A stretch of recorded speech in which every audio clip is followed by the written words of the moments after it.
Hi everyone, in this video we're going to go through question 3 from the specimen paper for paper 3 for the new syllabus for EdXL A-Level Maths. So this is a statistics question where we need to look at the normal distribution and then also some hypothesis testing. So it's a good well-rounded question. So I'd encourage you to pause the video, have a go yourself, see what you get, and then maybe come back in a moment and have a look and see if you got it right. So in the first part, we're told that a machine cuts strips of metal of length L, where L is normally distributed with a standard deviation of 0.5, and that strips with length either less than 49 or greater than 50.75 cannot be used. And we're told that 2.5% of the cut lengths exceed 50.98. So that's a lot of information. Let's just write a few things down. So what have we got? L, we're told, is distributed normally, and we're not told the mean, so we'll just call it mu for now. And we're told that the standard deviation is 0.5, so this is 0.5 squared up here. So what else are we told? 2.5% of the length of the cut lengths exceed 50.98. So how else could we express this? We could say that the probability that L is bigger than 50.98 is equal to 2.5%, which we could also think of as 0.025. So that's good. So that's given us a bit more information, because now we can use the second table, the table 2 from the formula book, which gives us Z values for a specific probability percentage.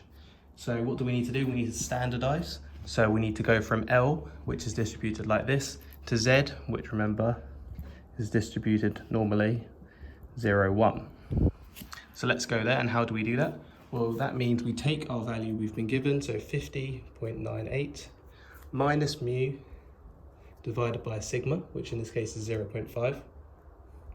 This equals the value that we need to look up in the table. And if you look in the table, where you'll find this is the value that we're putting into the table. This is in the smaller table in the formula book for the normal distribution. You should find the corresponding Z value is 1.96. So have a look for that, make sure you can find that. And now that we've got that, we can just rearrange. We can multiply through, we can rearrange and we solve. And in this case, it turns out that mu is equal to 50. So now we're ready to go. We've got the L is distributed normally, mean 50, and then 0.5 squared. And what do we want? Find the probability that a randomly chosen strip of metal can be used. So if it can be used, that means it needs to be between these two values. So we want to find the probability that L is between, so bigger than 49, but less than 50.75. And since we've got the mean and we've got the standard deviation, this is something we can just evaluate in our calculator using the cumulative distribution function for the normal distribution. You should know how to do that on your calculators. You just plug that all in, you get the final answer is 0.9104 to 465. For the second part, we're told that 10 strips of metal are selected at random, and we want to find the probability that fewer than 4 of these strips cannot be used.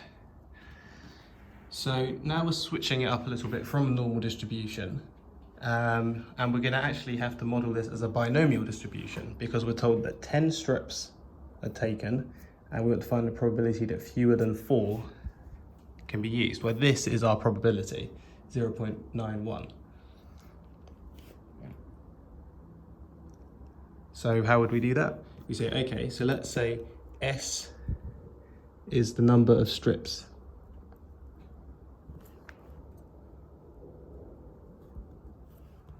that cannot be used, because that's what we want to find out in the question. So what does that mean? Well, S has to be distributed binomially, where n is equal to 10, and what's the probability it cannot be used? Well, that's 1 minus this probability. So 1 minus 0.9104. So let's just say it's 0.09. And what do we want? We want to find the probability that fewer than 4 cannot be used. So that's the same as we want to find the probability that S is less than or equal to 3, because if it's strictly less than 4, it has to be less than or equal to 3. And again, now we've got our distribution all set up, we want to find this value, we can just plug this into our calculator the usual way. And this turns out to be 0.991.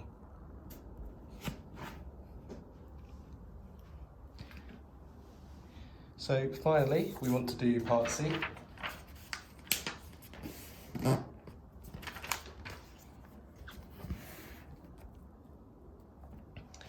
What are we told?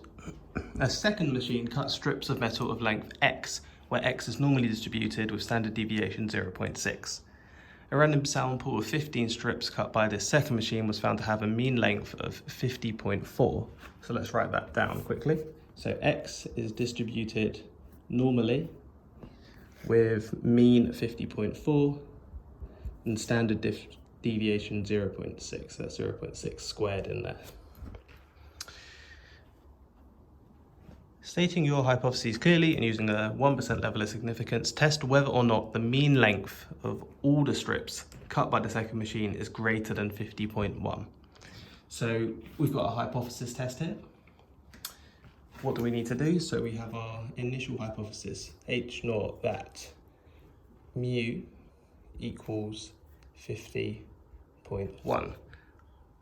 As I say, this is for the mean length x bar. And the alternative hypothesis is that it's greater than this. So H1 is mu is bigger than 50.1.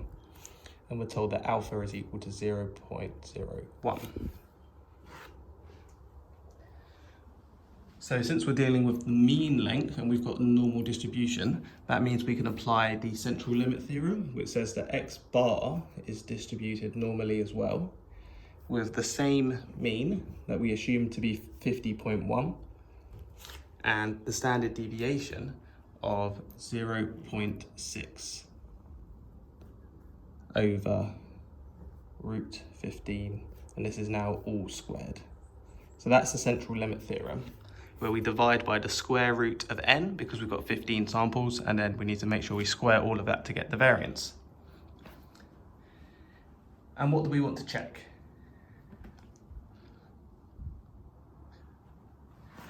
We want to check whether, sorry, it should be 50.1 here. We want to check whether the probability that x bar is bigger than 50.4. We want to evaluate this probability and compare it to our 1% significance level. So now again, we've got the mean, we've got the variance, we can plug this into our calculator nice and easy. And if you do that, we get a value of 0.0264. And this is bigger than our significance level. So what does that mean?